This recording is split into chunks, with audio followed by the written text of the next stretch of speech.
माझं नाव कृष्णा सीताराम गावाने. सन्माननीय व्यासपीठावर उपस्थित असलेले आजचे मान्यवर व प्रमुख पाहुणे, म्हणजे मला इथं येण्याचं न्यूज माझ्या काकांकडून समजली. त्यांचा मला मेसेज आला.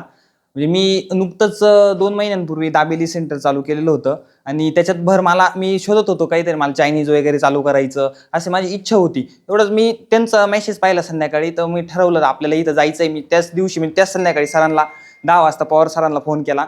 सरांना आधी म्हणलं, सर बोलू का, खूप उशीर झाले. सर म्हणे बोल म्हणे, काही नाही. सरांचा परत मला कॉल आला. मी आधी फक्त मिस कॉल दिला होता. मग सरांनी मला बॅचची ग्रुपला ॲड केलं. सरांनी माहिती सांगितली. इथं आल्यानंतर म्हणजे पहिला दिवस आमचा असा, सगळ्यांचे नवीन चेहरे वगैरे, म्हणजे काहीच आम्हाला म्हणजे नंतर असं एक बॉन्डिंग तयार झाली सगळ्यांमध्ये का, म्हणजे एक जिव्हाळा निर्माण झाला. त्याच्यानंतरून इथं खूप काही शिकायला भेटलं. इथलं गुरुकुल पद्धतीचं शिक्षण म्हणजे सकाळी उठल्यापासून योगा करणे, म्हणजे श्रमदानातून असं शिकायला भेटलं का आधी दास व्हावं लागतं, त्याच्यानंतर आपल्याला मालक होता येतं. म्हणजे इथं स्वतः आपल्याला झाडणं वगैरे का, व्यवसायासाठी एक उद्योजक कसा तयार झाला पाहिजे, इथले मार्गदर्शक व इथली सिस्टम एकदम म्हणजे अतिशय सुंदर आहे. त्यानंतर कुलकर्णी सर असतील, सरांनी पण आम्हाला म्हणजे जितकं देता येईल तितकं देण्याचा प्रयत्न केला. मसाले असतील, त्याचं प्रमाण असेल, म्हणजे आम्हाला म्हणजे कसं पण आम्ही बोललो वगैरे, त्यांनी समजून घेतलं. गोंगाट वगैरे असेल, त्यांनी आम्हाला चांगल्या त्यांच्या भाषेमध्ये एकदम चांगल्या पद्धतीने समजून सांगितलं. त्याच्यानंतर पवार सरांचं काय, म्हणजे एकदम हास्य वातावरणामध्ये सरांनी आम्हाला कसं देता येईल, वेगवेगळे उदाहरणं असतील, त्यांचे विद्यार्थी असतील कशा पद्धतीने पुढे गेले, त्यांनी RCT मधून कशा प्रकारे नाव कमावलं, हे उदाहरणं देऊन त्यांनी आम्हाला एक आमचं ध्येय अधिक भक्कम करण्याचा प्रयत्न केला.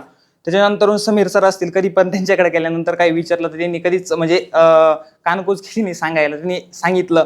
नंतरून आम्हाला आशुतोष सर आले, त्यांनी पण म्हणजे रेसिपी वगैरे ते आत्ता पण पाठवत राहतात. त्यांनी पण भरपूर काही आम्हाला म्हणजे मार्गदर्शन केलं. जे इथं जे शिकलेलं आहे ते नक्कीच आम्हाला म्हणजे आमच्या ध्येयासाठी नक्कीच आम्हाला उपयोगी पडेल.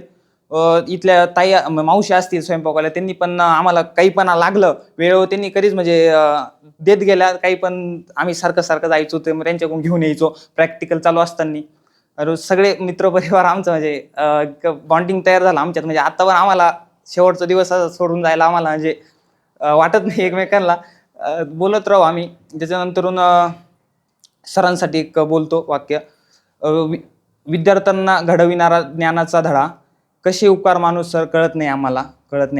धन्यवाद.